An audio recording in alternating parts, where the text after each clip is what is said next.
Aqui falo eu, professor Will Goya, da Casa de Estudos Francisco de Assis, hoje, dia 7 de setembro de 2023, em mais uma conversação aberta, informal, amiga, sobre os temas da filosofia clínica, desde as questões mais básicas, originais, que retomam a origem, o nascimento da filosofia clínica, até questões técnicas mais avançadas, daqueles que já percorreram a especialização e estão agora em outros níveis de aprofundamentos. É uma conversação muito amiga para com todos.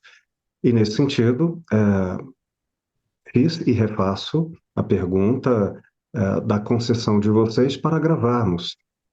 Peço apenas o cuidado para que nas nossas conversações não haja menção de nenhuma intimidade pessoal ou de outrem, quando tratarmos dos conceitos, das práticas, das metodologias envolvidas na clínica filosófica, tá bom?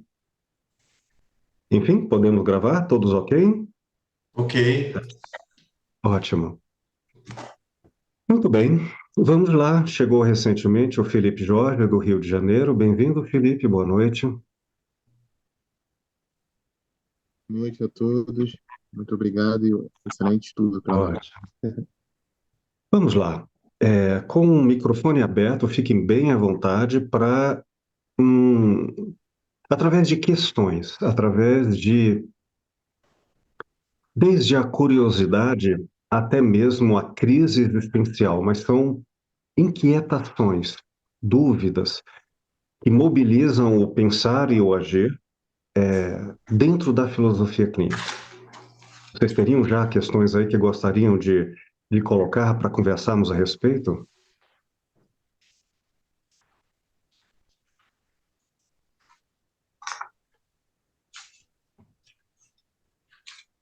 Oi, Will. Sim, Eu sou a primeira vez que estou participando e até para conhecer. Agora eu me inscrevi na turma Tulipa, né? Sou ligado aqui ao sim. centro de Criciúma, mas devido a umas questões particulares eu estava um pouco com outras atividades. Então eu estou voltando aí, conhecendo a casa de vocês. Participei de um encontro já com a Carol, foi muito bom. Estou bem contente de ver os colegas ali e agora sentir novamente essa energia, né, de vocês aí. Às vezes eu me passa um pouco a pergunta, assim, como é filosofia clínica e a base parece ser filosófica, é filosófica, é um método. Às vezes há exposições longas da filosofia clínica que não se cita filósofos, e às vezes eu fico pensando com relação à crítica, alguém poderia fazer uma crítica à filosofia clínica, dizer que ela, porque a gente, não sei se como é que eu faço para me explicar. Às vezes eu sinto falta de ter mais referências nos paradigmas filosóficos quando a gente aborda os tópicos, a estrutura de pensamento, submodos. Entendo.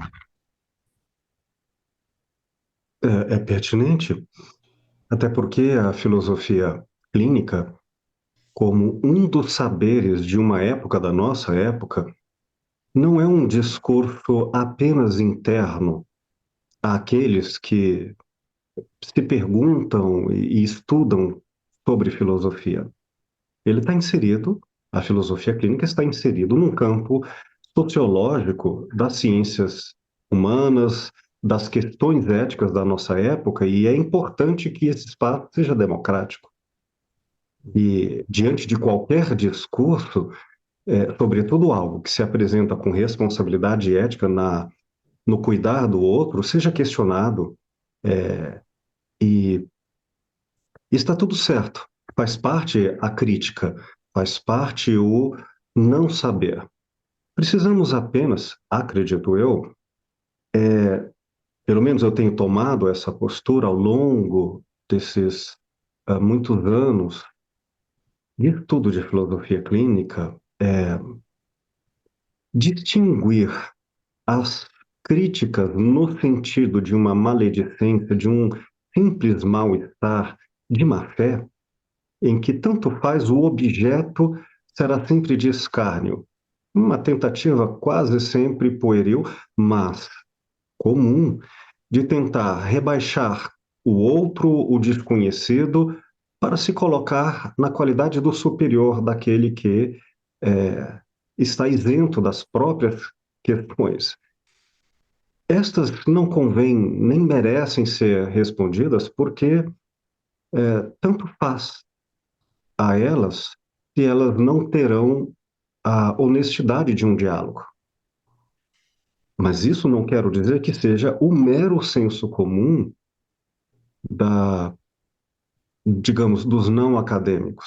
Não, o senso comum também está muito presente entre os acadêmicos, entre aqueles que têm altas titulações universitárias, doutores e ou pós-doutores, mas ainda tem uma postura dogmática, em que, mesmo sem conhecer, sem buscar conhecer leituras, estudos, vídeos, todas as informações que já existem nos diversos centros, e aqui, claro, falando do Brasil, mesmo sem procurar conhecer, já deferem críticas contra. Então, nós temos já uma boa produção literária de filosofia clínica no Brasil, tanto em textos, também quanto em vídeos. E quando eu digo literária, eu coloco também a literatura oral, que hoje está sendo recuperada como algo acadêmico, algo presente, tal qual na cultura antiga, que era uma cultura oral, né? E quando surgiu o texto, houve, sobretudo a partir do século XVI e XVII, a imprensa, nós migramos da oralidade para o texto e parece que pensar honestamente, pensar academicamente, filosoficamente, com fundamentos, é pensar a partir das citações bibliográficas. Mas não era assim no nascedouro da filosofia e por milênios. Estou me referindo desde aqueles que são chamados de pré-socráticos até a nossa cultura medieva. E aí eu cito com uma referência que é uma das obras, no meu entendimento, filosóficas que dão o chão de fundamentação à filosofia clínica. Vem de um pensador, um grande, um dos maiores helenistas, estudiosos da cultura grega antiga, o francês Pierre Hadot. E um clássico dele, Exercícios Espirituais e Filosofia Antiga. E que ele faz eu que estou fazendo brevemente uma retomada dele, ele faz uma caracterização de como a filosofia no mundo antigo ela era originalmente terapêutica, e cita, inclusive, Epiteto, a dizer literalmente, usando a palavra, uma clínica. Ou seja, todo o pensar no mundo antigo e todos os estudos eram originalmente uma produção de existência no mundo da vida. Isso começou a se quebrar, a se perder do seu sentido espiritual, não religioso, mas do espírito humano, da ética, com a Idade Média, quando, na escolástica, a filosofia se torna serva da teologia. Ela deixa de ser propriamente um saber em busca da verdade, e a verdade é transferida para o dogma religioso, nem é do cristianismo primitivo, mas sim da nascente e forte instituição que se dá a partir do terceiro século depois de Cristo, com o império que se dá, da ascensão do cristianismo dos perseguidos aos perseguidores, e quando o cristianismo se torna uma instituição imperial, a partir dali a verdade não é mais uma questão, ela é uma imposição, e duvidar da verdade teológica implicava na morte. E começa com a queima de todas as literaturas, obras das chamadas bibliotecas de Alexandria. Então, esse fim da filosofia como uma autêntica referência não literária, mas vivencial, existencial, começa a se perder na Idade Média.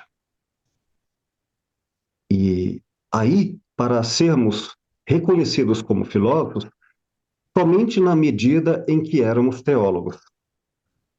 E a filosofia passou a ser própria da formação da instituição católica. Outra perda, desculpa essa demora na resposta, mas acho que talvez ela seja importante. Uma outra perda do estatuto da fundamentação filosófica não é só uma perda, é uma alienação, uma corrupção do seu sentido originário, que é a terapia.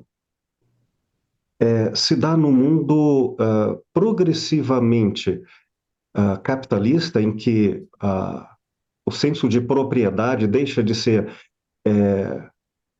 propriamente um modo comercial e vai se tornando uma ontologia, um modo de ser. Ter é ter é propriedade, e toda essa concepção do ser enquanto tem, por posse ou por desejo de posse, se caracterizou um paradigma forte no mundo industrial. E aí, de uma maneira muito mais grave, os conhecimentos em geral, dentre eles, claro, a filosofia, deixaram de ter um valor completamente espiritual, ético para a formação do humano. Então, para que estudar? Para que todos os conhecimentos, medicina, geografia, arte, qualquer coisa no mundo industrial, para ter emprego, para ter neste conhecimento apenas uma racionalidade instrumental para termos algum poder que no mundo econômico é, sobretudo, um direito à posse. Talvez, por citar uma frase tão conhecida, paradigma nessa mudança de pensamento do mundo medieval para o mundo moderno, está a obra de Francis Bacon, chamada O Novo Órgão, quer dizer, órgão é a obra de Aristóteles, órgão que é uma tradução de lógica, um instrumento da verdade. O novo órgão, a lógica não é mais para ser sábio. Saber, no mundo antigo, ainda carregava, pelo menos, a cultura, o ideal de saber para ser sábio. E aí o saber, a frase é poderosa e ainda profundamente atual. Saber é poder, é o que diz Francis Bacon. Então, Giovanni, fazendo não apenas uma referência literária, acadêmica, ou seja, bibliográfica, para dizer de que modo podemos fundamentar a filosofia clínica, eu já começo dizendo, cuidado, penso eu, porque grande parte dessas justificativas não são originalmente filosóficas.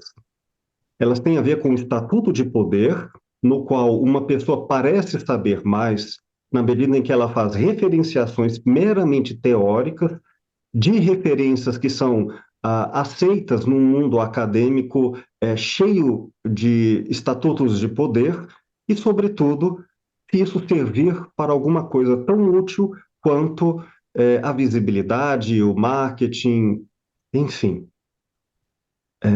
Quero dizer que, retomando a obra de Pierre Hadot, mesmo uma grande parte da filosofia moderna e contemporânea já é uma traição do pensar filosófico original. Fundamentar a filosofia é recuperar o seu sentido terapêutico. Então, a obra que eu colocaria como fundamento, uma das principais para justificar, tornar justo por que a filosofia é terapêutica, e aí tem vários estilos deste caminho, a de Lúcio Pachter, a filosofia clínica é um deles, né? Como o existencialismo é outro, mas a filosofia no mundo da vida e comprometida com a ética, com a responsabilidade, eu citaria a leitura de Pierre Hadot. Como é que escreve Adot? A-D-O-T? Hadot. E aí, Giovanni, para além desse nosso tempo, sem monopolizar essa conversa, eu ofereço, tá gratuito no YouTube, um curso que já temos gravados em mais de uma turma, chamado Fundamentos Filosóficos da Filosofia Clínica, no qual eu e outros colegas professores percorremos uma leitura comentada de vários sistemas filosóficos, autores e grandes clássicos do mundo antigo, moderno e contemporâneo. Começa com Pierre Hadot e conclui com as investigações filosóficas de Wittgenstein. Então, em cada uma dessas obras, inclusive alguns textos de colegas da filosofia clínica, são percorridos nessa análise. Isso é um trabalho árduo, infinito, e, é claro, por amostragem, sempre referendando a tarefa de que a filosofia clínica é legitimamente um discurso, uma fala, uma posição que não precisa necessariamente se fundamentar num sistema de poder que é precário e perigoso. Eu começaria Luiz, dizendo, só para concluir, eu queria te agradecer. Esse livro, eu tenho comigo esse livro e realmente eu gostei muito. É que nos filósofos gregos eu consigo ver isso com uma certa facilidade. Os fundamentos da filosofia clínica, como você bem explanou, eles ficam nítidos aí. Eu tenho mais dificuldade de visualizar na idade moderna e contemporânea esse modelo que os gregos tinham, né, de saber viver, enfim, né.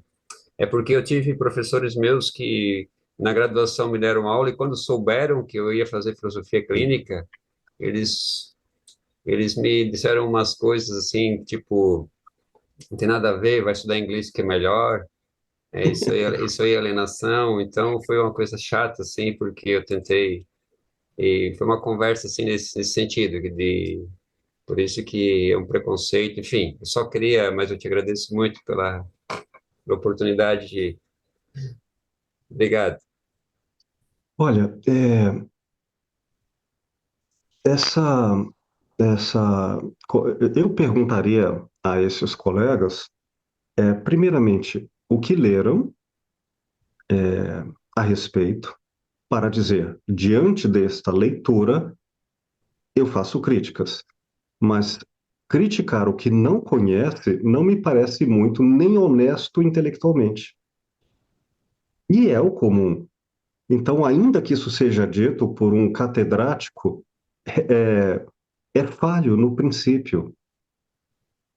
Bom, mas não que quaisquer autores, sei lá, Sartre, Wittgenstein, uh, David Hume ou uh,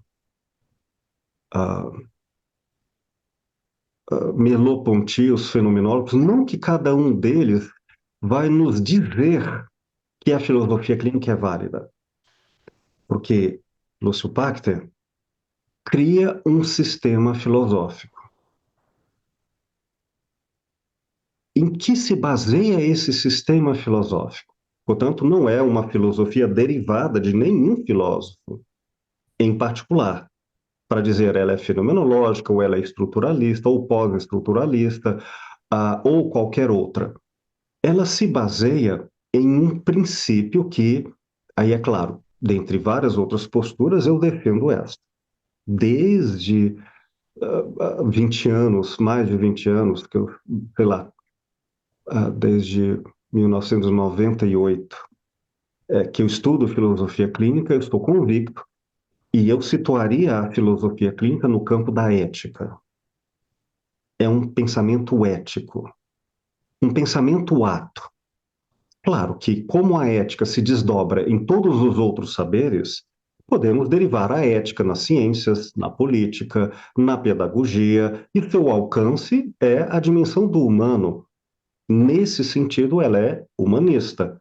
Só que ela também alcança este pensar ético a um paradigma pós-humanista, pós-antropocêntrico, dentro daquilo que chamamos de época de uma visão cosmológica, ecológica, e que o humano não é o principal dos valores a serem preservados e cultivados.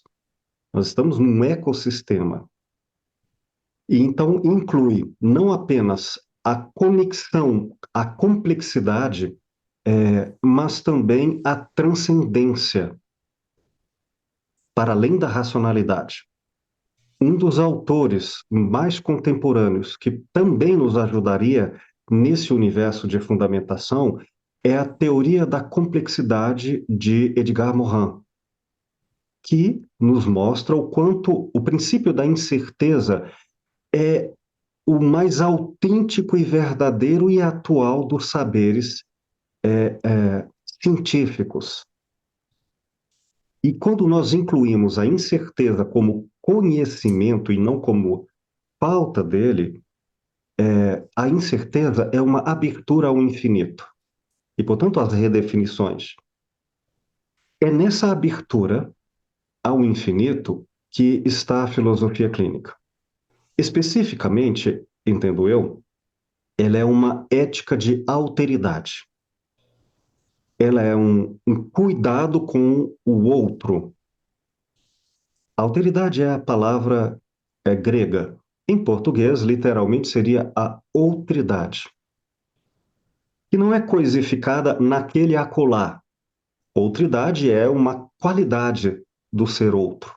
E por outro, o desconhecido, o, o incapturável pelas definições, pela racionalidade. Outro é sinônimo de infinito. Então, uma ética da alteridade, uma ética do infinitamente outro, nos coloca em relação. Nessa postura, um dos principais filósofos da alteridade, também é outro, que eu diria a você, além de Perrador no mundo contemporâneo, fundamentais para se entender a filosofia clínica, e com diferenças do pensamento de Lúcio Pacter, é o filósofo lituano Emanuel Levinas. E essa ideia da alteridade, que inclusive é o centro das discussões deste encontro nacional e internacional de filosofia clínica que se dará este ano em Gramado. A filosofia clínica como alteridade tem um pressuposto. A ética, que não é uma teoria, a ética é uma posição, uma atitude. Portanto, ela está no mundo da vida. A ética é anterior ao conhecimento e à fundamentação teórica.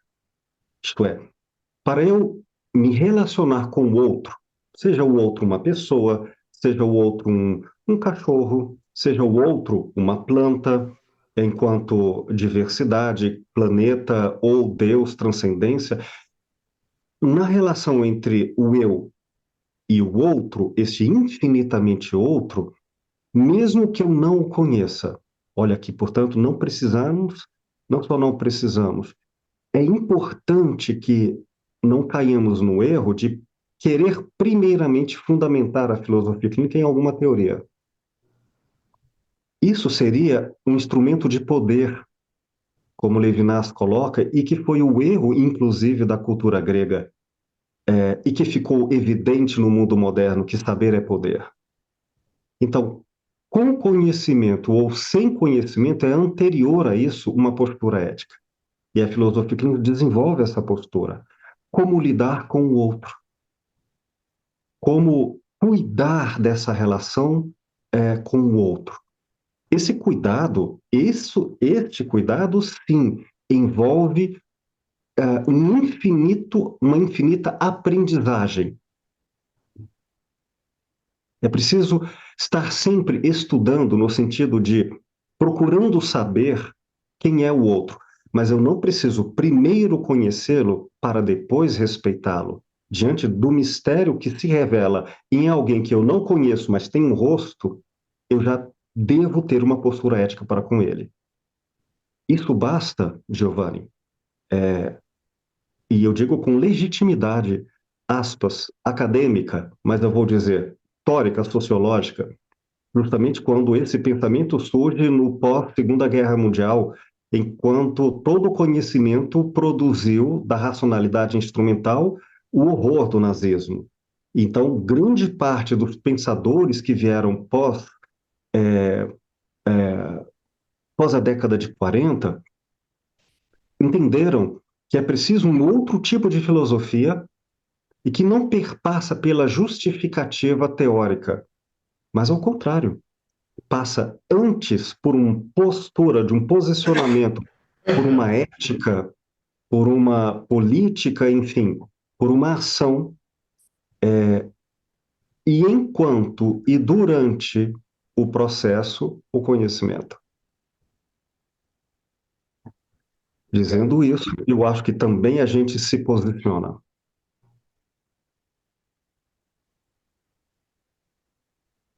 Obrigado. Obrigado também. Luiz, falei grego? Murilo, Não, falei. pelo contrário. Pelo contrário. Foi bem claro, bem minucioso, detalhista. É interessante a questão da clínica, né? A clínica, eu que ainda estou dando os primeiros passos aqui, eu enxergo muito o processo eu enxergo como cura, né? Clínica é igual cura, a busca da cura. E a ferramenta principal que eu enxergo é a empatia. Talvez seja a grande ferramenta do filósofo clínico também, que é um pouco o que falta na medicina. Tem a técnica, o conhecimento formal, mas às vezes, né, lá na linha de frente você tem pessoas sem empatia, né? Então, energeticamente, a coisa já começa a ir para o ralo, numa cura verdadeira, né? E então, você citou lá os gregos antigos, os exercícios dos filósofos antigos lá, centros de cura, que a filosofia se misturava com cura. Onde é que dá para... Esse livro do Pierre fala disso? É, não, não diretamente sobre a questão da saúde vinculado a essa temática da cura, mas sim da educação, a- da, da ética. Formação da pessoa. Formação Formação. da pessoa, perfeitamente. Mas esclarecendo, é claro que qualquer palavra tem um contexto, um pré-texto e um pós-texto. É preciso situá-la numa hermenêutica, numa interpretação, para a gente, como dizia bem o Giovanni, fundamentar o nosso discurso e evitar ao máximo possível equívocos, embora nenhuma fala seja isenta de uma construção contínua via diálogo, né, na nossa sociedade democrática. Mas Uhum. há um alerta. A filosofia clínica não se interessa diretamente pela cura, mesmo pelo tema da saúde. Entre as questões vinculadas a isso, como uma síntese, eu fiz algumas referências a, especialmente a dois conhecidos filósofos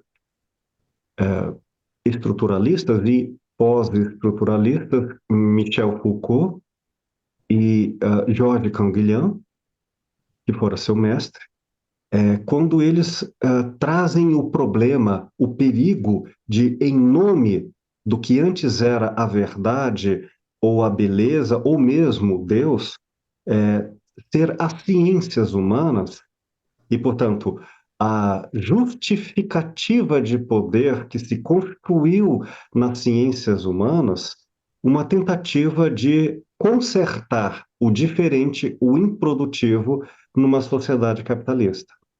Então, há um perigo que grande parte da ideia do curar é uma formatação do improdutivo em eficiência. E aí a loucura, o desvio, seja no campo da estética, o feio, da sexualidade, da moral, em todos os perigos que geralmente vêm com uma tabulação perigosa da relação entre o que é normal, segue as normas, e o que é anormal. Não que não haja algo que, em paralelo, por outros saberes, como medicina, e todas as ciências psi, poderia se dizer, houve uma cura. Então, a pessoa chegou, que poderia ser classificada em alguma leitura diagnóstica como depressiva, claro, é uma referência, e saiu não depressiva. Isso pode coincidir. Ou num discurso mais estético, ela chegou confusa e desarmoniosa e saiu equilibrada. Porém, o inverso dessa polaridade pode se dar em outros caminhos. Uma pessoa chegar equilibrada e sair terapeuticamente bem desequilibrada. Nós vimos isso, claro que quando nós falamos isso, os conceitos de equilíbrio ou desequilíbrio, que são relativos, não ficarão mais estagnados por referências externas. Essas referências serão subjetivas e mais intersubjetivas, isto é, a pessoa e como ela lida com suas questões existenciais no seu mundo em torno. Por isso, eu também, se me permite, aumentar a chatice desse,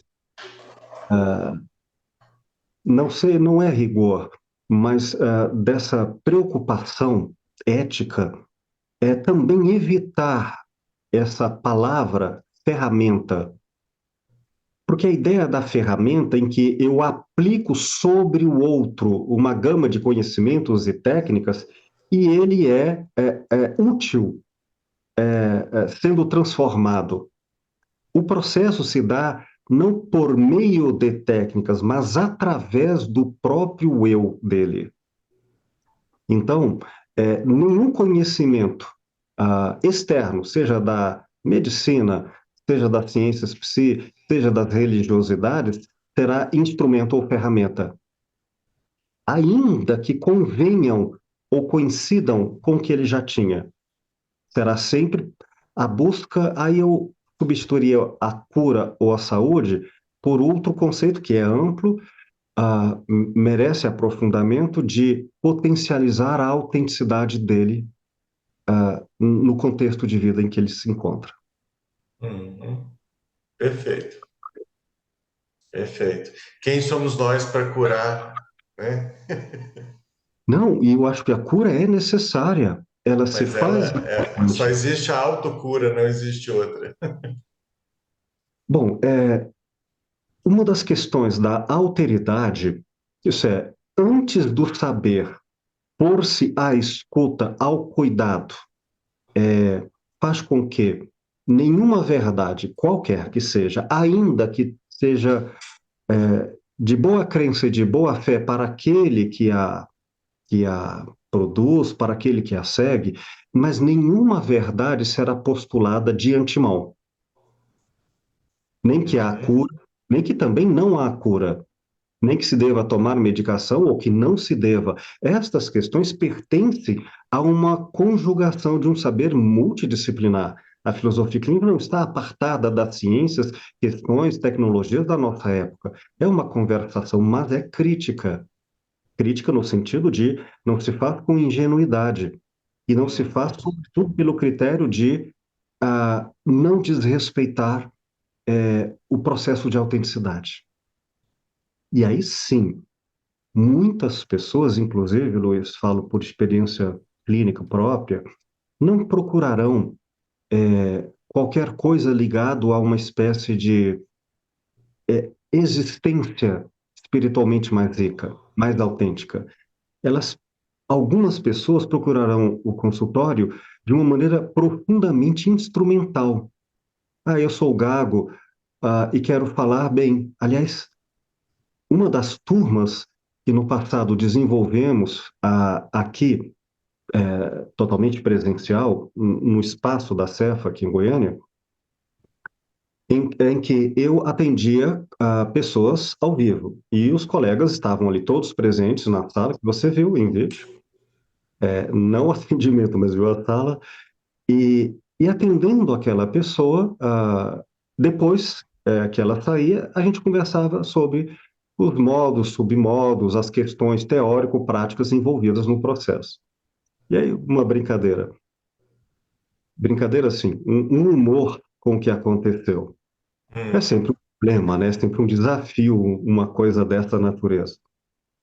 E aí chegou uma moça, oi, muito prazer, foi indicada, ela já se propôs a isso, foi previamente conversado, e aí, enfim. E então, em que eu posso ajudá-la? E aí ela coloca a seguinte questão, muito instrumental. Ela chupava dedo, há quase 30 anos. Chupava de uma forma em que ela própria se envergonhava, mas era um hábito que ela não conseguia desfazê-lo. Isso era vergonhoso, preocupante, porque isso acontecia no trabalho, isso afetava as relações de namoro, a autoimagem, etc., né? E aí ela falava e põe o dedo na boca. É, E ela falava assim, o que, que você... Ela disse, eu queria parar de chupar dedo. Dentro de mim eu pensei, meu Deus do céu. E agora, José? que Platão vai ajudar nisso, meu Deus do céu? Pois bem, em resumo, por detrás da questão técnica ou meramente ferramental, chupar dedo, não chupar dedo. Fosse meramente isso, como uma espécie de truque de auditório, e às vezes no nível, por exemplo, quando nós falamos na estrutura de pensamento, em coisas como o tópico 12, paixão dominante, que vocês vão estudar, ou colegas já estudaram, o tópico 13, comportamento e função, associado ao tópico 3, sensorial abstrato, poderíamos ver certos condicionamentos que poderiam, caso a caso, serem desfeitos com outros condicionamentos. E digamos que a pessoa deixasse de chupar dedo para substituindo por outra forma viciante a cumprir a função que aquilo nela exigia a compulsão.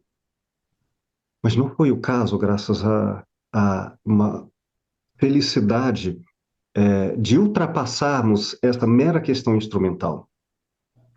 E percebemos que, na verdade, ela vinha de um mundo do interior, lá do norte, e veio para Goiânia, Brasília, Goiânia. E aí ela acabou se afastando daquele mundo em que ela sentava uma coisa de interior ou de tempos mais antigos, sentar na calçada, não tendo televisão, e ficar conversando com as pessoas passando entre os vizinhos, com uma relação, uma cosmovisão eu-natureza, e que se perdeu quando veio para cá e só sobrou ela e a televisão dentro de casa. E aí a sensoriedade foi recuperada fortemente através do chupar o dedão, como uma forma íntima e subjetiva de ter aquele mundo muito sensorial e rico de vida. Então, observe, no nível, há complexidades a mais que eu não estou colocando, o tempo nem permitiria, mas eu quero dizer que há pessoas que vêm ao consultório e que, uma vez aquela demanda meramente técnica, como cito outras, um rapaz que chegou e ele não conseguia ter ereção diante das pessoas que ele queria namorar, que ele ficava impotente disso. E a única forma que ele conseguia ficar com a funcionalidade erótica, sexual, era bebendo muito. Só que ao fazer isso, ele traía quem ele queria ser, ele não queria beber. Então, olha só, que coisa, ele ficou perdido nisso. E uma vez que nós chegamos a este momento de resolução daquele ponto, digamos, eu diria até coisas assim, geralmente são mais fáceis do que as mais profundas. Ele abandonou o consultório. Infelizmente, então, assim, há aqueles que procuram consultório para questões de cura, seja num nível de funcionalidade social, num nível estético, num nível de saúde, de comportamento, de valores. Já outros, em sua minoria, no meu entendimento, e atendimentos que querem sim uma transformação existencial mais profunda. Então há de tudo. Se são aqueles que procuram mais tecnicamente o antes e o depois, com uma mudança mais externa, ainda que cheias de auto-engano, não tenha dúvida, vão encontrar aqui ou em outro lugar. Mas pelo menos nós, como filósofos clínicos, não vamos ficar seduzidos a esse tipo de truque psicológico, moral e até político de fazer propagandas, de dizer, e nós vemos isso infelizmente muito até na internet, eu atendi pessoas e elas estavam tristes e saíram alegres, elas estavam mancando e agora correm. Isso é uma vergonha preocupante. Legal. Ótimo, Will, obrigado. Foi bem interessante essa colocação aí. Foi muito rica para mim. Obrigado. Sobre este ponto, eu sugiro uma leitura é, é, do capítulo do livro A Escuta e o Silêncio, cujo título é A terapia é uma tragédia. Tá bom. E aí eu retomo a ambiguidade, melhor, a equivocidade do termo.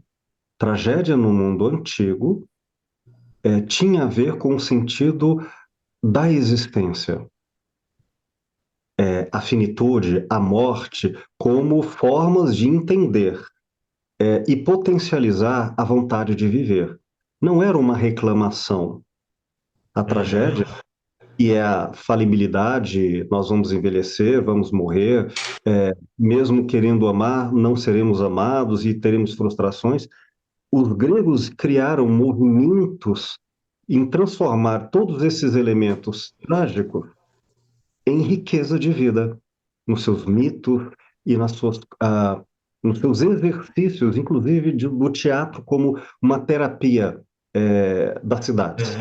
Sim. E no mundo moderno, contemporâneo, tragédia virou uma reclamação de uma pessoa cuja felicidade idealizada foi frustrada. Então, que coisa horrível! Perdemos isso. E ao recuperar a terapia enquanto tragédia, é justamente incluir os sofrimentos, os dramas, não necessariamente como falências ou reclamações, mas às vezes, inclusive, as tais, por exemplo, doenças, como uma das possíveis maiores riquezas de aprendizagens que poderíamos ter, muitas vezes, de tal forma que sem elas não conseguiríamos. Uhum. Perfeito. A escuta e o silêncio. Isso. Tá bom. Você, se não recebeu, eu lhe mando. É o que é a obra base que trabalhamos na formação Tá. da filosofia clínica. Não, eu ainda estou me adiantando aqui participando dessa reunião, na realidade. Mas já fui incluído no grupo, então já estou me sentindo parte da comunidade. Seja bem-vindo. Questões, queridos? Vamos lá.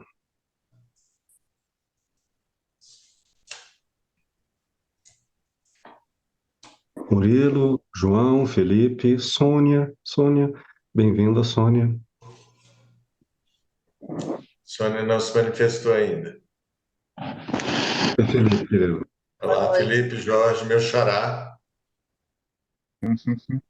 Professor e amigos, eu vou tentar colocar aqui uma questão. Primeiro que eu não sei porquê, mas me chama muito a atenção a matemática simbólica e as sinonímias, né? Isso. se eu não falei errado. Então, se eu puder comentar um pouco sobre esse caminho, né? É. E uma coisa que eu tenho percebido assim na minha jornada na filosofia clínica é que cada vez mais, para eu ser inteiro e ficar, de alguma medida, resoluto, mas não sem ser acolhedor, né? Sem receber, né? Isso que vem de fora, porque eu percebo que as pessoas, pelo menos que eu convivo e que eu tento, né, trocar um pouco sobre essa opção de caminho, né? Que é a partilha, eles não entendem nada, eles não conseguem mensurar nada. E eu acho compreensivo, né? Todo esse retorno. E aí, o senhor colocou essas questões iniciais e me deixou com algumas inquietações. Eu acho isso mágico na filosofia. Então, é, essa parte da alteridade, né, que eu acho que o que me faz voltar à filosofia clínica, né? Então, eu percebo que a escuta, de alguma medida, assim, é o que eu percebo, é o que traz o caminho da clínica, sabe, da relação filósofo-clínico. E, e me sentir amigo desse caminho Hum. é o que talvez vai fazer sentido na prática, porque eu não tenho poder de nada, eu não consigo gerar nada. Eu posso, de alguma medida, é, trazer essa frequência, essa vibração, essa energia do outro junto e junto com ele dissipando e comungando de todo esse processo, mas é só uma forma de amizade ali no caminho. É isso que eu queria falar. E se eu puder falar um pouco sobre matemática simbólica e sino Nimes, eu vou agradecer muito. É um belo testemunho, querido. Nosso próximo encontro presencial aqui na Casa de Estudos Francisco de Assis será no próximo dia 17. Quem é de Goiânia, seja bem-vindo, né? As informações e detalhes estão nos grupos das nossas formações da Serra. Vamos tratar sobre isso, mais especificamente. Bom,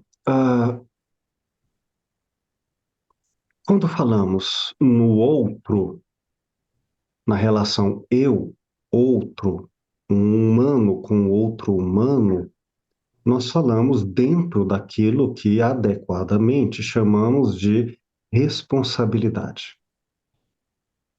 que é uma convocação ética. A presença do outro me convoca, me exige uma resposta. A inquietação do outro, as perguntas ditas ou implícitas, mas as provocações das dores, das demandas que no mundo acontecem e que, diante delas, eu sou convocado a agir, nesse sentido, em que ser responsável é dar resposta a, é uma ética. E é uma ética de responsabilidade, portanto, de autonomia, em que eu não posso me fugir ao extremo cuidado de não invadir o outro em sua legítima condição de um ser próprio. Ele não pode ser tratado como objeto dos meus desejos, o que é muito fácil de fazermos se distraídos, né? Seja por sedução, por controle. Então, é um cuidado que, ao invés de ser uma espécie de avanço, é um cuidado em termos de recuo, como interjeição. Cuidado! Opa! Sabe? Então, esse dar um passo atrás não é a clínica do clinicare da medicina como quem vai ao outro, que se debruça no leito. É aquele que antes recua do ímpeto de colonizar o outro e achar que ele é óbvio, segundo nossas concepções. Esse recuo é um cuidado. Opa, até que ponto eu já não invadi os direitos e a dignidade do outro para que eu não fale por ele, não retire o seu próprio lugar de fala, amordaçando com os meus julgamentos e práticas. Nesse sentido, é uma ética de responsabilidade. Porém, embora muitas vezes a clínica vai se dar nessa condição de grande responsabilidade e autonomia por parte do filósofo clínico, sobretudo, para com o outro, acontece que a experiência humana não está limitada a isso que chamamos, que tradicionalmente se chamou de consciência, de vigília. Eu não me refiro só aos chamados estados alterados da consciência, que aconteceriam, por exemplo, sejam por experiências místicas, sejam por experiências psicotrópicas, sejam por quaisquer outras formas em que a pessoa afirma algo que não era evidente, usual e compartilhado pelos outros. Ela começa a ter epifanias da realidade. Não me refiro apenas a coisas assim que também fazem parte do processo do viver e da clínica. Sobretudo se for feito aqui no Brasil. Não é mais paranormal, em cada esquina isso é muito comum. Mas eu me refiro a uma espécie de surtos ou cortes no modo de pensar em que o eu está ali interpretando, julgando, assumindo entre erros e acertos. O eu é uma espécie de busca e construção de autoria. Eu isso, eu aquilo. E o filósofo clínico, enfim, com seus eus penhorados no mundo. Agora imagine quando, de repente, por exemplo, vamos a caminho da padaria e, de repente, passa uma criança correndo e isso me leva a um susto, não no sentido da emoção, mas no sentido de que, por alguns momentos, eu até me esqueço. O que eu estava indo fazer? O que eu ia fazer mesmo? Sabe esse lapso, essa abertura da cognição em que a relação eu-mundo, eu-objeto estava previamente costurada no que chamamos de racionalidade? Nós pensamos, interpretamos e o eu está ali sendo afirmado enquanto pensa. Quando há, de repente, um corte nessa atitude em que o eu impera e levamos um susto, é como se, esse é só um exemplo, de repente ficássemos com a consciência abertos para outra coisa, outra realidade que não é o eu. E aí é como, usando uma metáfora, não fosse a fala, o próprio pensamento a querer interpretar, houvesse não daqui para o mundo, mas do mundo para nós, houvesse uma abertura intuitiva. Um outro exemplo. Da tradição hebraica antiga, havia-se uma espécie de crença de que, quando se abrisse os livros sagrados ao acaso, haveria nisso uma surpresa encaminhada pelo divino. E o chamado ao acaso ao invés de eu elaborar o que ler, era a leitura que me provocaria. Então, todas essas percepções que, que cruzam a consciência e por algum momento não é mais o eu que impera, são aberturas intuitivas para a transcendência.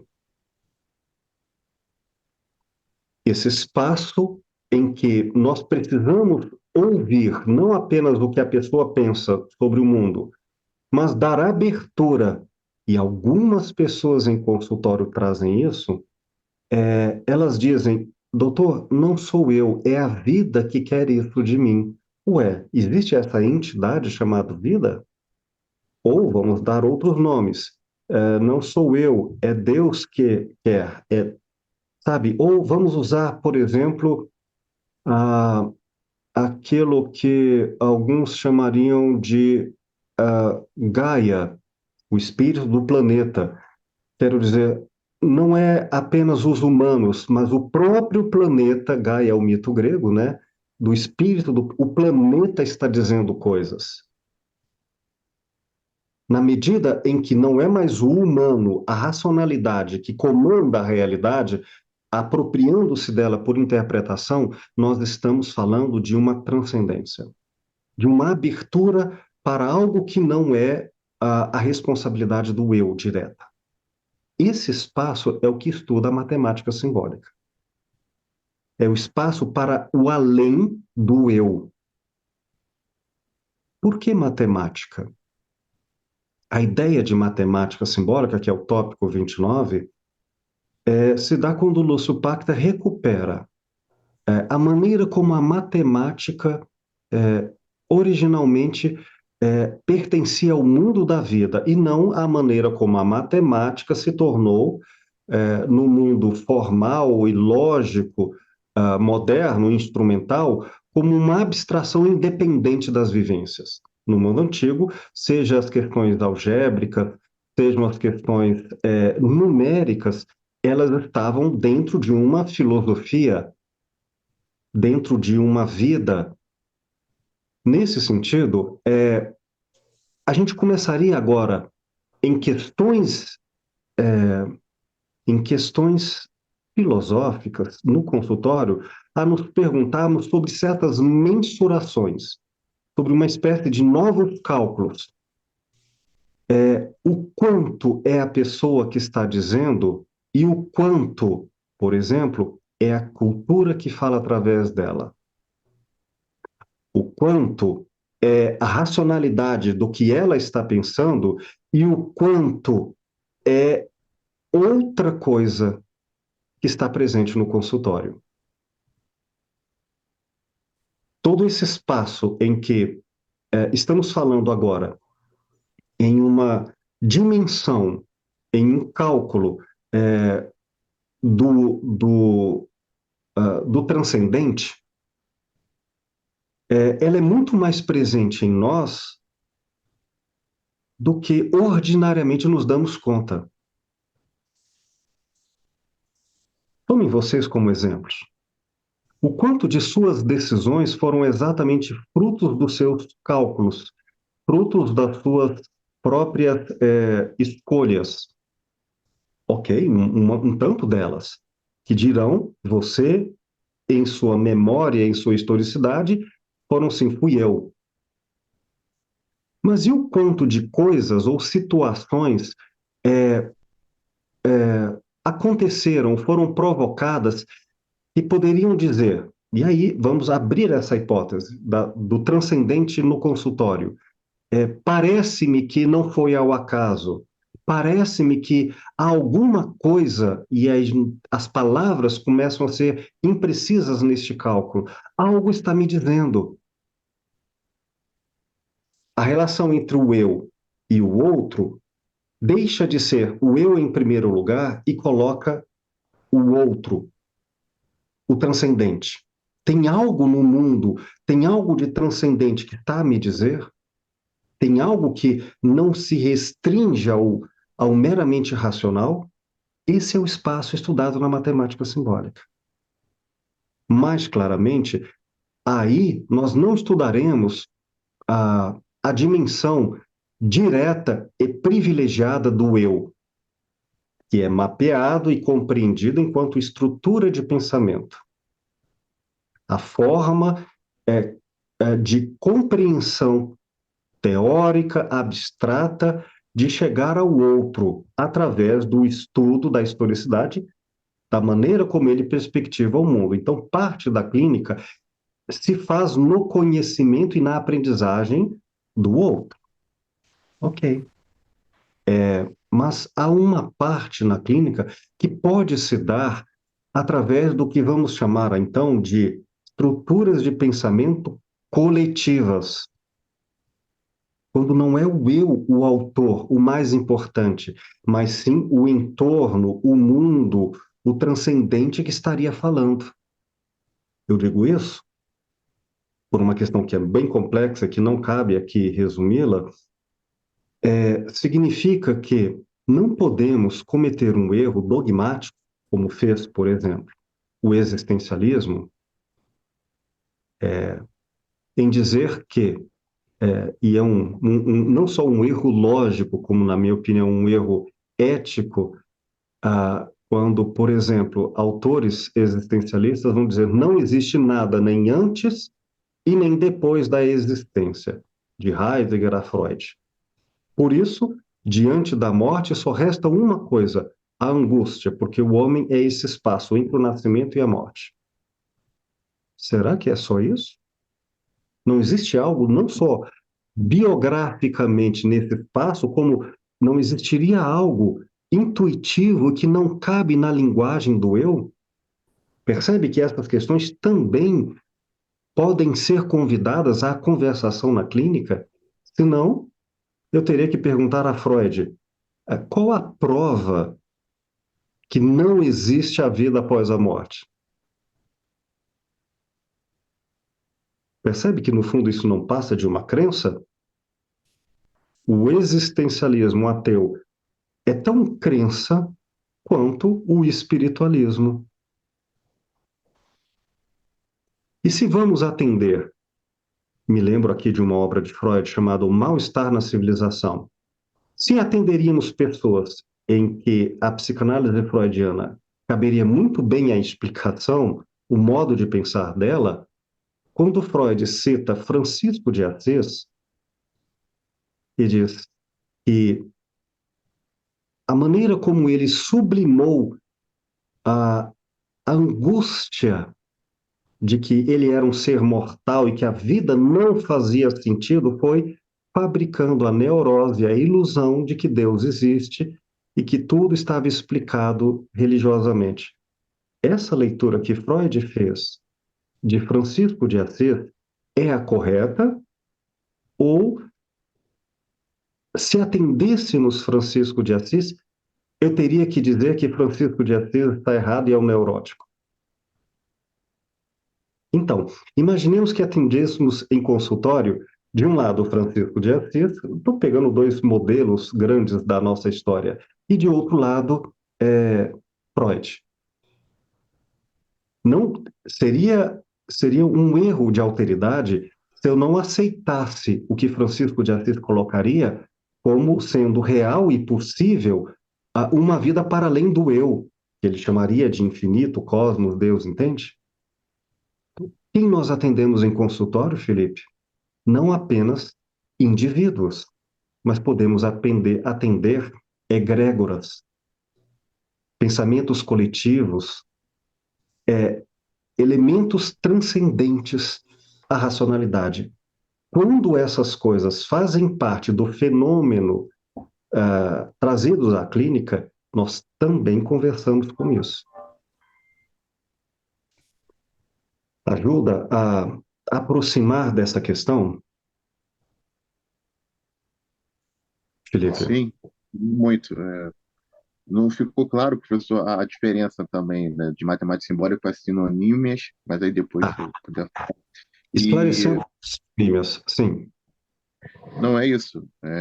E uma coisa também interessante que me veio aqui é que a filosofia clínica ela tem uma força, pelo menos dentro do que eu consigo identificar aqui. E é uma linguagem, é uma forma de trazer uma mensagem, assim, né, de alguma medida, que quando eu estou em conexão com o senhor, com a turma, com todas as pessoas que estão experienciando essa linguagem de filosofia clínica, é o momento que eu mais me sinto amor, assim, é muito engraçado. É onde eu não me sinto objeto, não estou subjugando, não estou possuindo, não estou rechaçando, não estou sendo estereotipando, não tô nesses processos, eu estou realmente livre, liberto, sem corrente, sem amarra. Então, eu agradeço muito a oportunidade de ter esse convívio. Vamos falar rapidamente deste, deste, desse. Aqui as palavras realmente começam a ser imprecisas e não é ao acaso, isso faz um sentido que sejam imprecisas. Quando falamos em sinonímia, estamos falando em uma linguagem nos limites do dizível. Isto é, em que só é possível falarmos do que não cabe do que não comporta, não é encapsulado pelas definições, pela racionalidade, mas sobre isso também é possível ser dito através de, sobretudo, metáforas, poesias, literaturas, em experiências que não são elaboradas como verbos mentais, como, por exemplo, a contemplação de um jardim, a meditação, esses elementos que, de alguma forma, ainda são linguagem, ainda podemos falar, mas que já ferem a lógica formal da contradição e o paradoxo. É convidado a ser, sim, diálogo. Nós conversamos com o transcendente, nos ajuda a abordar pela linguagem a compreensão e a terapêutica dos elementos para além do humano. Vou esclarecer, tomando aqui o Murilo como exemplo. O Murilo, né, médico, e que se especializou em psiquiatria. E aí podemos falar a, a noção clássica aristotélica de corpo é tudo que está da pele para dentro. E o corpo é da pessoa. E aí separamos, assim como o corpo, podemos falar também em mente. Minha mente, minha memória, não sua.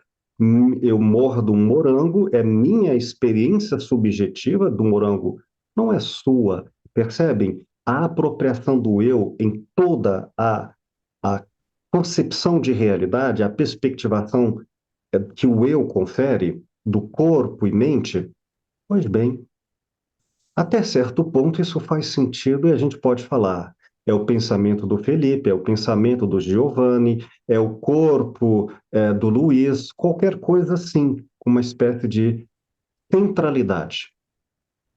Mas aí, uma questão que qualquer um de nós já teve a, a inserção disso no seu mundo de vida, e que também vão acontecer no consultório. Mas vamos lá, a exemplo da prática do Murilo. A doença, a saúde e doença, até que ponto ela existe no corpo, ela existe na relação entre o corpo e o meio ambiente? Como definir, por exemplo, o quanto uma experiência é da pessoa ou ela é uma relação com o meio? E aí eu coloco não apenas como meio em termos materiais, mas como meio em termos de pensamentos. Quer dizer, o pensamento de outrem adoeceria o pensamento de alguém? Seria possível, por exemplo, vou traduzir, com narrativas bem, bem fáceis de se encontrar na nossa cultura brasileira e, portanto, no consultório. Fulano chegou perto de mim e Fulano me trouxe dor de cabeça, me fez mal, fiquei até com dor de estômago. Ok? De repente, teremos subsídios em uma anamnese, na historicidade dessa pessoa e que diz, foi ela que interpretou assim e causou a si mesmo por efeito do seu modo de lidar com aquilo. Ok? É o eu e suas interações. Mas será que os outros não poderiam, em uma espécie de porosidade, tanto da pele quanto da psique, coparticipar do corpo de outrem, coparticipar da mente de outrem? Percebe? Pessoas e suas relações com as plantas. Como se dá essa relação entre o eu e o mundo? Na matemática simbólica, isso deixa de ser um limite rígido e passa a ser uma abertura às possibilidades para além do que o eu controlaria, do que o eu diria a respeito. E, portanto, vamos ter que falar em energias, em metafísicas, e, nesse sentido, entende? Em elementos coletivos. Coletivos, não apenas humanos, mas nem tudo é tão facilmente classificável.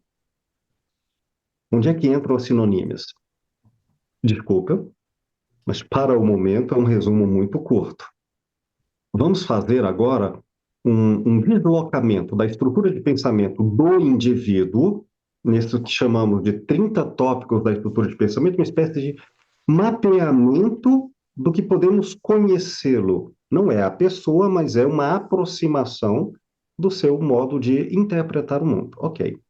Nós fenomenologicamente estudamos como eu interpreto o mundo, conseguimos mapear isso e dizer, agora eu conheço por aproximação e com conhecimento eu posso ajudá-lo com mais intimidade e cuidado ético. Beleza. Vamos fazer uma migração da estrutura de pensamento do indivíduo para estruturas de pensamentos coletivas. Daí uma espécie de estruturalismo, uma espécie de teoria geral de sistemas. E aí entram autores, como eu citei antes, Edgar Morin, autores como Maturama, que já vai falar que existem seres híbridos e coletivos, a consciência, até no nível biológico, ela não se limita mais, nem no nível subatômico, ao próprio, digamos, a entidade molecular, ela pode ser coletiva, até que ponto o meu corpo está restrito à minha pele, né? Quando nós migramos para a estrutura de pensamento, estudo das estruturas de pensamento coletivas, então a gente atende pessoas, mas a gente atende também estruturas. Podemos atender um país, no sentido de lidar com isso, atender povos, a escolas, empresas, entende? Egrégoras. Não é uma filosofia do indivíduo, é uma filosofia do outro, da outridade. O outro como pessoa e o outro como estruturas e transcendências. Pois bem, vamos colocar em paralelo como uma espécie de, usarei termos fora da filosofia clínica para fazer uma ponte, uma interlocução. Com todas as estruturas de pensamento, vamos colocar apenas no nível da cultura, estão com uma visão de mundo e valores e modos de ser, estruturas de pensamento muito semelhantes. E chamaremos essa faixa de coexistências com o mesmo modo de ver muito parecido, como patamares autogênicos. A ideia de autogenia é a ideia de a complexidade da vida, da consciência. Patamares autogênicos estruturais, coletivos. Chamaremos todos esses que estão, de certa forma, bastante similares. Claro que cada um é único, mas poderíamos dizer que esta pessoa é muito bem representada em um conjunto. E, por exemplo, poderíamos falar de ciências humanas nessa conversação. Chamaremos todos esses pares de estruturas de pensamento ou patamares autogênicos, coletivos, horizontais. Todos aqueles que são semelhantes no modo de ser. Está claro até agora? Essa horizontalidade foi calcificada em muitas teorias. E dizer, o mundo é isto. Mas se formos perceber, ao longo da história do pensamento humano, nós vamos ver formas tão diferentes da existência que parece que não existe só um modo de ser, uma cosmovisão. Existem várias em paralelo. E aqui pelo tempo e pela facilitação, e já me aproximando das sinônimos, vou começar a falar por metáforas. E vou usar uma metáfora do cristianismo, bem conhecida como base e raiz da nossa cultura. Ele falava de céu e inferno. E a ideia de céu e inferno, então aqueles que estariam em uma espécie de mundo no qual, por exemplo, nos valores, estariam interessados num bem comum e não num egoísmo, estariam naquele patamar que, metaforicamente, seria o paraíso, o céu, né? Claro, uns mais altos, outros menos altos, mas seriam aqueles que estão juntos nesse modo de ser, falando em valores morais, tá? Mas podemos falar em vários outros pareceres, em visão estética, é, é, em visão científica. Eu estou usando aqui o elemento moral para comparação. E existem aqueles outros que estão no chamado inferno mental, físico, que, digamos, a violência, a destrutividade, a competitividade é o lugar comum.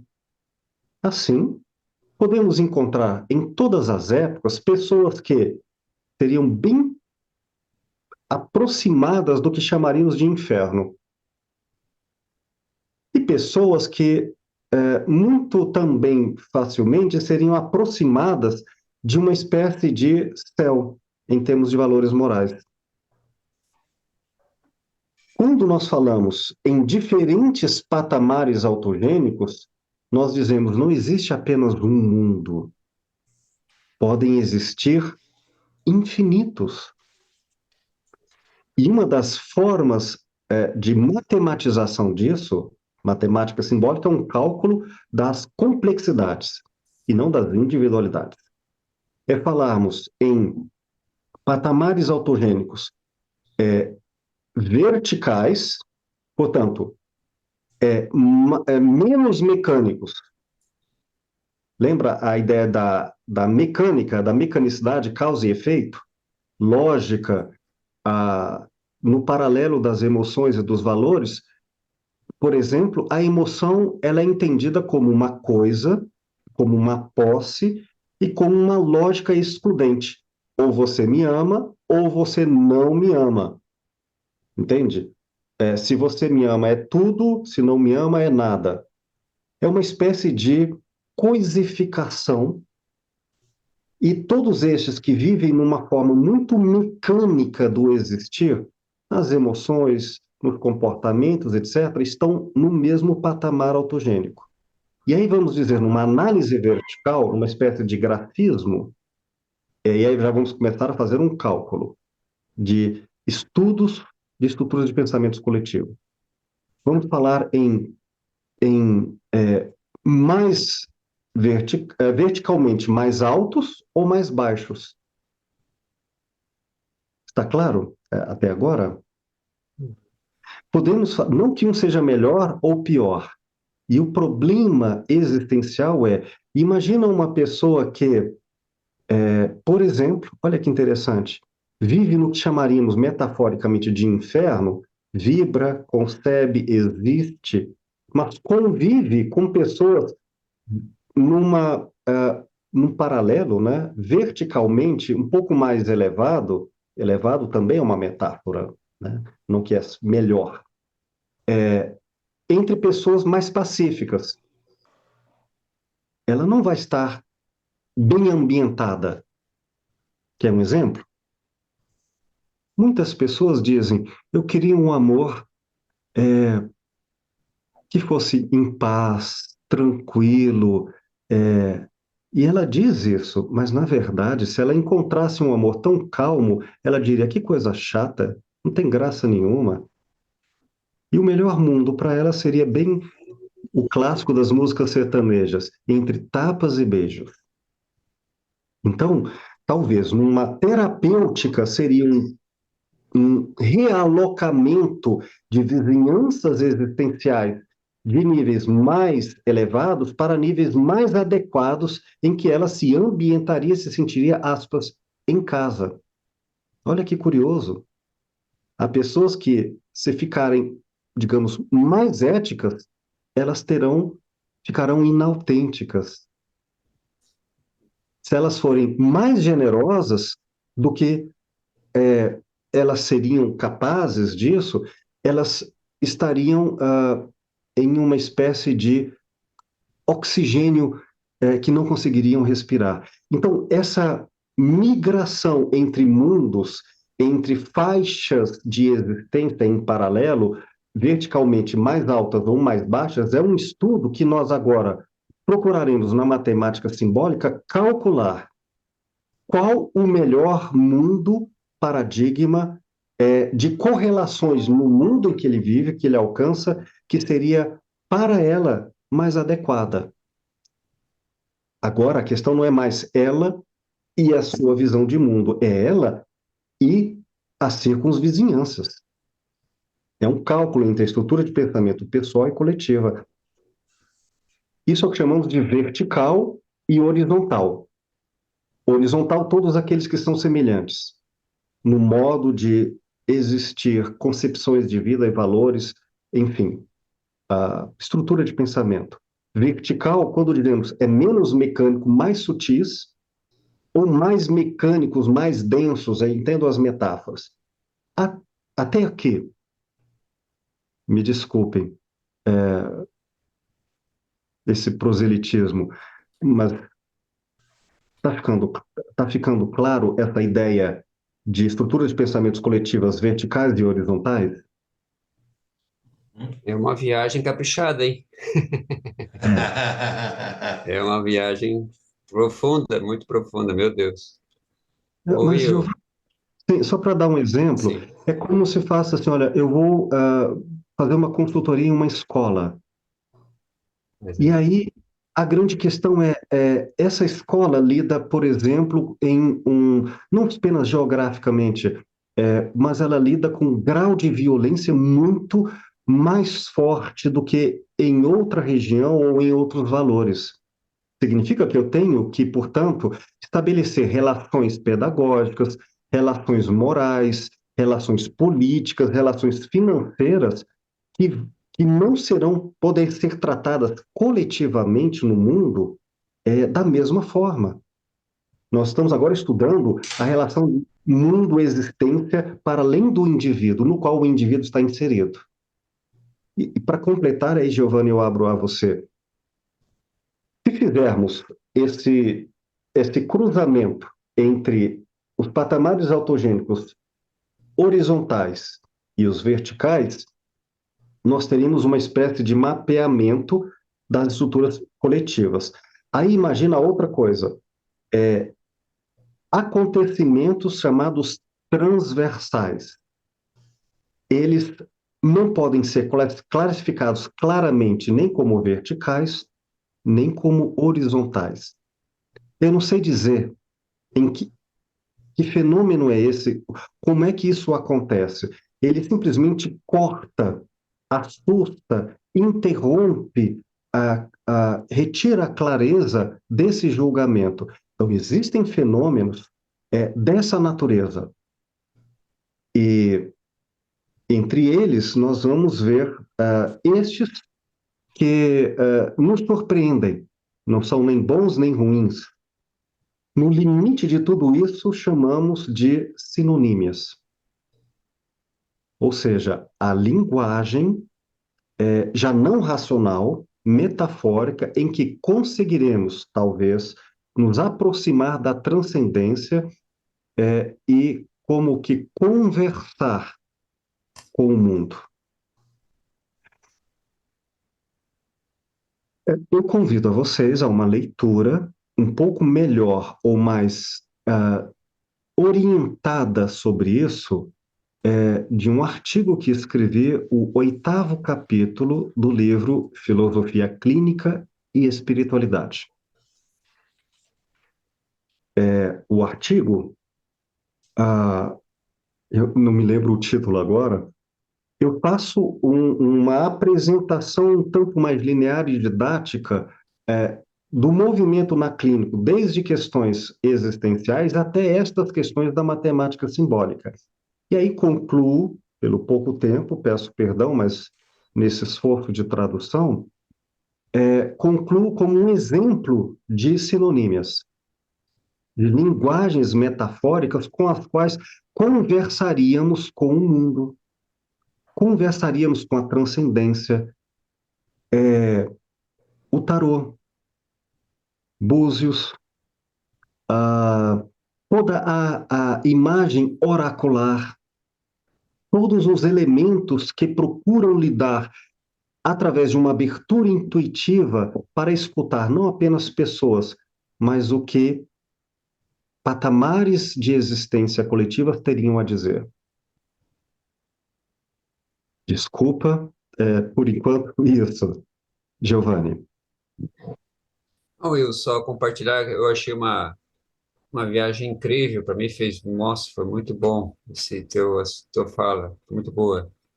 Mas enquanto você falava, eu só lembrei de duas obras filosóficas que não sei se dá para associar. Quando você deu o exemplo do transcendente, você disse, para além do eu, pode estar a vida, pode estar Deus, pode estar a Gaia. E eu lembrei da passagem bíblica do Abraão, quando ele é chamado a sacrificar o seu filho Isaac. Tem uma obra do Kierkegaard, Søren Kierkegaard, que fala no drama de Abraão em obedecer essa ordem divina. Então, eu lembrei da força do transcendente, porque aquilo que pareceria que ele cometeu um assassinato, sacrificar o seu único filho, como ele tem essa relação com o transcendente, ele entende como uma obediência de fé, e pareceria aos humanos que seria um absurdo sacrificar o seu único filho, né? Que Deus pede isso. Enfim, me veio essa obra, não sei se faz sentido na tua exposição. E uma outra obra que veio foi do Dante Alighieri, quando ele cita a Divina Comédia, que daí ele coloca o purgatório, o inferno, o céu, como tipologias, e lá ele descreve quem que está no inferno, quem que está no purgatório, quem que está no céu. Me veio assim, mas eu achei Excelente. incrível. Achei a tua explanação ótima. Muito obrigado. Neste ponto, queridos, a filosofia clínica ela está bordejando no limite do discurso filosófico com os das artes, o da criação, sabe, das outras linguagens que não o da racionalidade discursiva. E aí não é possível fazer filosofia sem essa outra riqueza, não só multidisciplinar, mas transdisciplinar. Esse é o espaço da transdisciplinaridade, da transversalidade. Uma obra filosófica, eu tenho um texto também sobre isso, em que Karl Jaspers, esse grande filósofo e psiquiatra, apresenta como legítima, e segundo ele, alguns momentos históricos merecem uma atenção, porque em diferentes lugares geográficos do planeta surgiram formas geniais, diversas, de produzir essa riqueza da criação humana.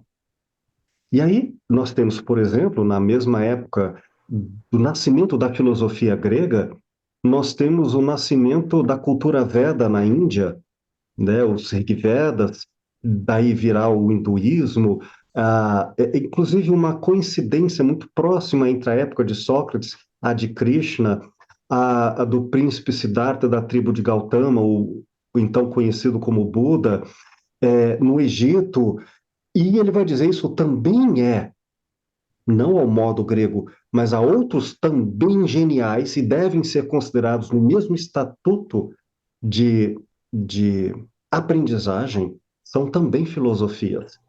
Todas essas esferas são convidadas agora à conversação como autênticas, para não ficarmos nessa herança ocidental do que chamamos de Hegel, numa espécie de a verdade em sua totalidade, em sua racionalidade. Não, ela pode transcender a isso e ser uma filosofia que desconstrói essa limitação da lógica formal e lida com elementos não apenas irracionais, mas transracionais. Tudo isso é abordado na matemática simbólica e é feito disso terapêutico em consultório. Professores, amigos, eu fiquei com ventilei aqui uma ideia, não sei se tem sentido, mas então as sinonímias têm a ver com literatura, poesia, contos, fantasia, parábolas, crônicas, oráculos, arte. E uma outra situação que eu também é, né, veio aqui como uma referência aqui é que é uma responsabilidade, um compromisso muito grande, né, atuar nesses caminhos, né? Porque ser um filósofo clínico e abordar isso de uma forma coletiva é trabalhar nas multidões. Então, trabalhar apenas com um partilhante, às vezes a gente está trabalhando com vários, né, partilhantes. Então, só me traz mais compromisso e responsabilidade. Não cabe aqui nesse tempo, né? As considerações são muitas, mas não é a lógica de que uma estrutura de pensamento coletiva é a soma de muitos indivíduos. É outra coisa. O coletivo, o complexo, é uma espécie de malha de tessitura e trama e não de aglutinação de vários. E essa malha, essa estrutura, essa complexidade, ela pode estar no próprio indivíduo, momentos em que ele está num patamar autogênico com todos os pares mais baixo, e outros momentos em que aquela mesma pessoa está num patamar autogênico mais alto. Então, é como se o próprio indivíduo não fosse tão exclusivamente individual. E eu precisasse fazer uma terapia que não fosse apenas uma busca de coesão interna, o eu, suas escolhas, o eu e suas interpretações e perspectivas de mundo, mas fosse uma relação também entre o eu e os vários possíveis mundos, alguns deles identificáveis, no qual a pessoa tenha que se adequar, encaixar, harmonizar ou se relacionar, se afastando ou se aproximando de vizinhanças existenciais. E, por sinonímias, o tipo de linguagem, o tipo de estudo que nós vamos tentar encontrar isso por aproximação. É como assim, a pessoa estava lendo um livro, já que ela usa a semiose da leitura como forma de alimentar-se de significações na existência, valores, comportamentos, etc., talvez ela saísse de um determinado faixa de livros, de um patamar autogênico, para outra que fosse mais adequada ao que nela é autêntico. E por aí vai. É muita filosofia para meia hora de conversa, né? Muito bom, professor. O nosso tempo se esgota. Eu peço desculpas por talvez não atender tão satisfatoriamente quanto eu próprio gostaria de traduzir. Talvez em outra oportunidade a gente faça isso melhor. Mas este é um dos vários pontos e vamos reiteradamente repeti-los, um convite de todas as turmas para conversações. Meu canal do YouTube, estão convidados a assinarem, participarem, tenho dezenas de cursos com centenas de horas em diversos estudos de filosofia clínica. Vocês vão ver em que grupo esta conversação de hoje, por exemplo, estará localizada. Estará como Diálogos de Filosofia Clínica. E aí, com várias outras turmas, momentos como esse, em conversações. Tá bom? Maravilha. Muito rico para mim, muito obrigado, Will. Também. Lindo, professor. Lindo, amigos. Uma boa noite a todos. Oi, obrigado. Desculpa os colegas que eu falei muito aí, tá? Desculpa, estava muito empolgado. Obrigado a todos. É ótimo, Giovanni. Um abraço, Obrigado. amigos. Abraço. Obrigado. Tchau, tchau. Tchau, tchau.